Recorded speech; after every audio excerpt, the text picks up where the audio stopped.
Saya Yeni Lutfia, absen nomor 1 akan menjelaskan mengenai kelainan genetik yaitu fenilketonuria. Fenilketonuria merupakan penyakit bawaan dari lahir akibat kelainan genetik. Penyakit ini mengakibatkan penderitanya tidak bisa menguraikan asam amino fenilanin, sehingga zat ini menumpuk di dalam tubuh. Penyebab fenilketonuria. Fenilketonuria diakibatkan oleh mutasi genetik, yang mana mutasi genetik ini belum diketahui pasti. Fenilketonuria diwariskan melalui kromosom autosom secara resesif. Artinya, seseorang hanya akan menderita penyakit ini jika mendapatkan gen fenilketonuria dari kedua orang tuanya. Jika hanya salah satu orang tua yang memiliki gen fenilketonuria ini, keturunannya tidak akan mengalami penyakit ini. Meskipun demikian, anak dari orang tua tersebut bisa menjadi pembawa atau karir gen dari fenilketonuria. Gejala fenilketonuria akan muncul secara tahap demi tahap. Gejala baru muncul jika penumpukan fenilanin terjadi terus-menerus dan mengganggu fungsi otak. Contoh gejalanya adalah kejang tremor atau disebut juga dengan gemetar dan juga pertumbuhan yang lambat. Fenilketonuria sebenarnya tidak bisa disembuhkan. Pengobatan fenilketonuria bertujuan untuk mengendalikan kadar fenilanin di dalam tubuh agar tidak menimbulkan gejala serta untuk mencegah komplikasi. Pengobatan fenilketonuria dimulai dengan menerapkan pola makan yang rendah fenilanin dan melakukan tes darah untuk memantau kadar fenilanin agar tidak terjadi komplikasi fenilketonuria. Komplikasi fenilketonuria. Fenilketonuria ini apabila tidak mendapati penanganan yang tepat akan mengakibatkan beberapa komplikasi, di antaranya yang pertama, kerusakan otak yang permanen. Kemudian tumbuh kembang anak terhambat, kemudian gangguan tingkah laku dan emosional, kemudian kejang dan tremor, dan juga jika pada ibu hamil dapat muncul komplikasi berupa keguguran ataupun bayinya akan lahir dengan kelainan bawaan seperti penyakit jantung bawaan dan juga mikrosefalus.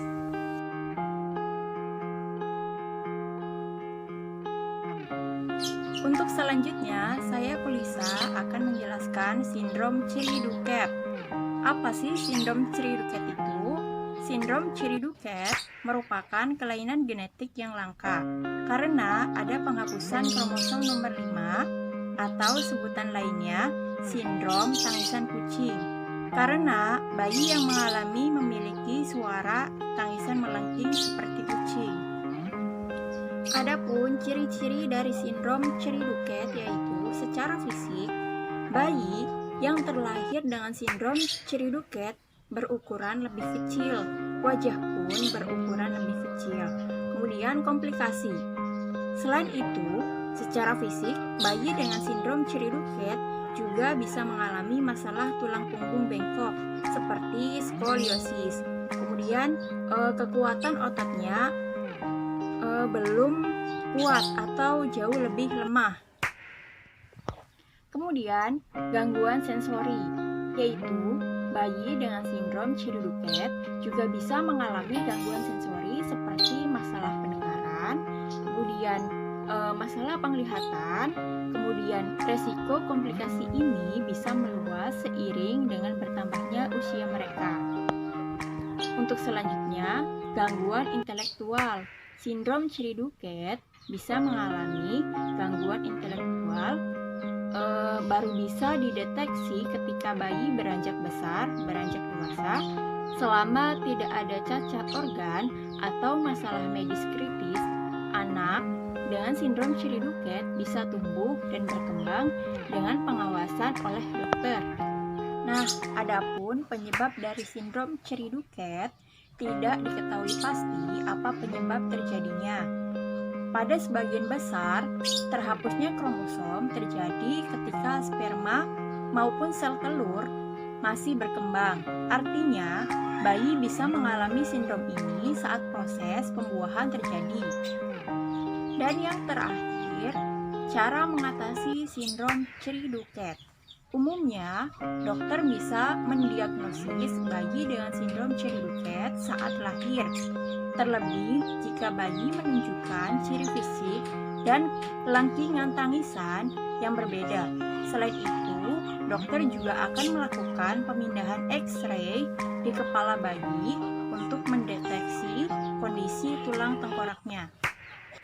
Saya Sokhrul Mahfud selanjutnya akan menjelaskan mengenai sindrom progeria.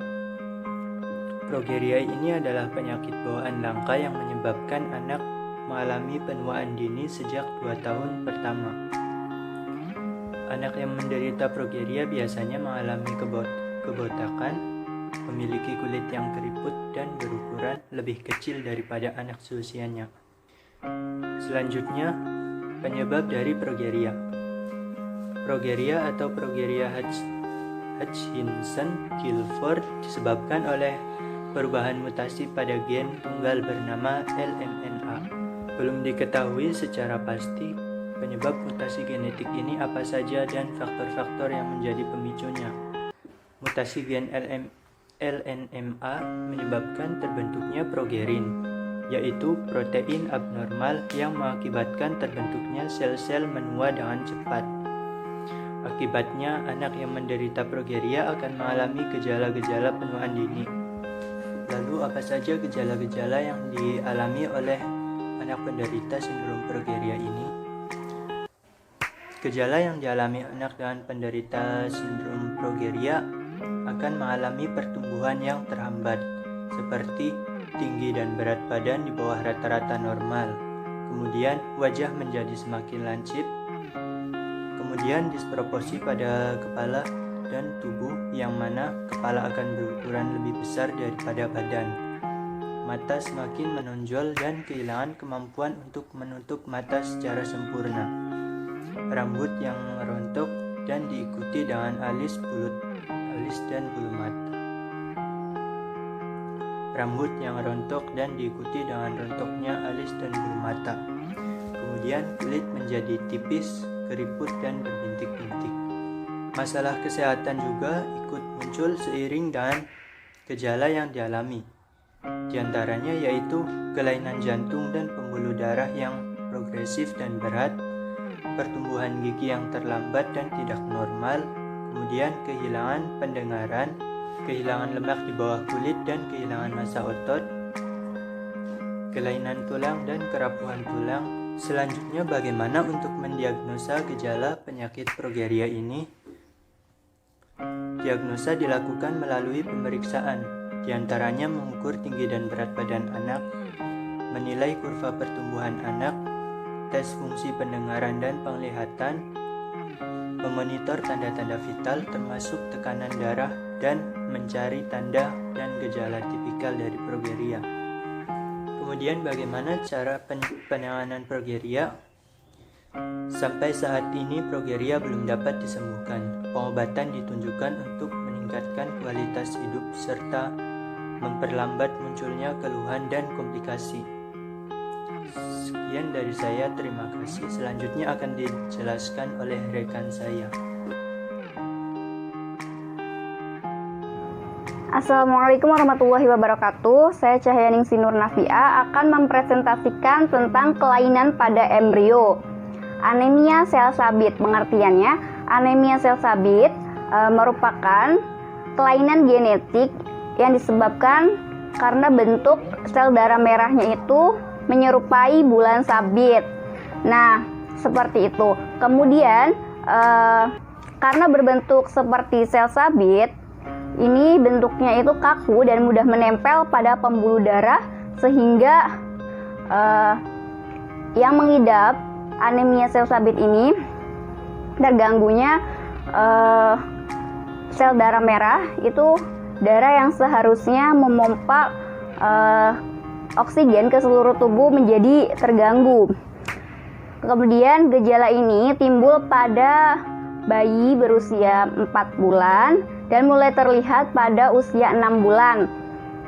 Nah, gejala yang timbul juga jantung berdebar, rasa lemas dan mudah lelah, kemudian juga nyeri pada dada dan juga pada tulang tuh, rasa nyeri karena tadi sel darah merahnya itu berbentuk bulan sabit sehingga mengganggu fungsinya untuk memompa oksigen yang kaya akan oksigen ke seluruh tubuh seperti itu.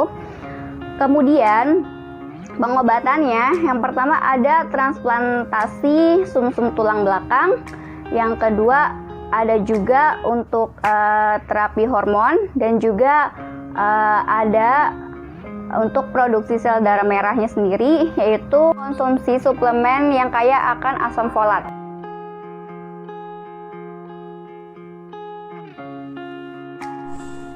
Saya Nidi Fuji Oktaviani akan melanjutkan presentasi dari Cahyaningsih Nur Nafia. Nah, kelainan selanjutnya pada bayi yaitu katarak pada bayi.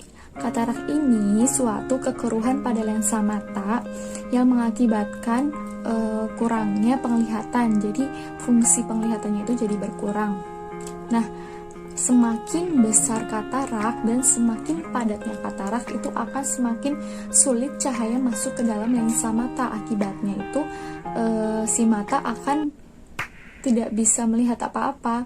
Jadi semakin hilang penglihatannya seperti itu. Nah, katarak ini tuh dibagi atas dua jenis. Ada katarak yang ada semenjak di dalam perut ibunya, ada katarak yang baru lahir kemudian berkembang kataraknya. Katarak juga bisa terjadi pada satu mata atau dua mata sekaligus.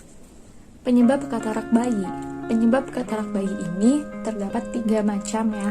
Yang pertama itu karena faktor genetik, yang kedua karena kelainan kromosom, dan yang ketiga karena kesehatan bayi itu sendiri. Nah, yang pertama itu karena faktor genetik. Faktor genetik itu misalnya bapak dan ibunya itu tuh dulunya itu punya katarak atau punya penyakit katarak waktu dari lahir. Nah, kemudian gen katarak tersebut akan diturunkan kepada anaknya. Jadi anaknya itu mempunyai penyakit katarak. Lalu yang kedua itu kelainan kromosom. Kelainan kromosom itu bisa terjadi pada siapapun. Jadi misalnya tuh kena kelainan sindrom Down, nanti bisa terjadi juga katarak. Kemudian yang ketiga itu pada kesehatan bayi itu sendiri.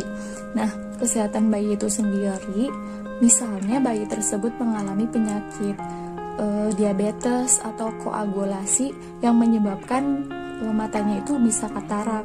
Tapi kalau yang ketiga ini jarang terjadi. Kemudian ada gejala-gejala katarak pada bayi. Yang pertama, gejala pada bayi ini terdapat titik-titik putih pada bayi yang keruh ataupun padat. Kemudian kalau pada penderitanya sendiri itu seperti ada bayangan hitam yang ada di sebelah pupil. Kemudian yang kedua ini ada bola mata si bayi itu bergeraknya tidak jelas, kadang ke kanan, ke kiri dengan cepat seperti itu. Kemudian yang ketiga itu bola matanya juling, jadi misalnya bola mata yang satu ke kanan dan yang satu itu ke kiri seperti itu. Kemudian yang keempat, bayi tidak sadar bahwa memiliki katarak, yaitu misalnya saat memiliki katarak kedua matanya itu bayi tidak akan sadar di sekitar lingkungannya seperti itu. Kemudian ada pengobatan ataupun perawatan pada bayi yang ada kataraknya. Yang pertama bisa dilakukan dengan operasi, tapi kalau bayi itu operasinya harus sudah usianya mencapai 3 bulan baru bisa dioperasi. Nah, yang kedua itu selalu memeriksa kesehatan mata atau fungsi penglihatan bagaimana ke dokter mata atau dokter spesialis. Nah, yang ketiga itu diberi lensa mata atau lensa kotak atau kacamata yang sesuai dengan matanya, dan harus disesuaikan supaya tidak terjadi infeksi.